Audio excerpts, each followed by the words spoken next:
Alright, so here is the A8 working with the glass bed. The little adjustment knobs have been just fantastic. It's easy to just get a little twist if you need to adjust at any time. If you see that your print's coming out too snug or there's not enough play. I would have to say that using a glass bed is a sweet and relatively easy upgrade.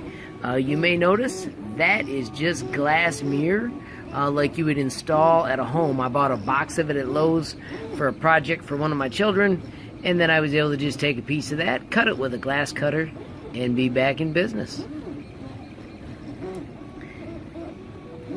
I will add the link to the little dials in the video post and also in the Mod Tech Minute.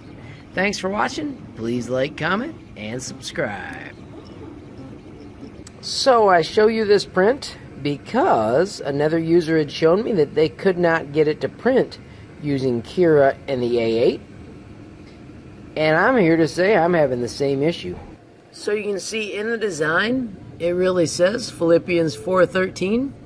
And for some reason, Cura cannot handle, or at least Cura 15.04.6 cannot handle those edges. And I'm going to try real quick and see if I can get it to print in Cura 3. But right now, I'm going to say glitch confirmed.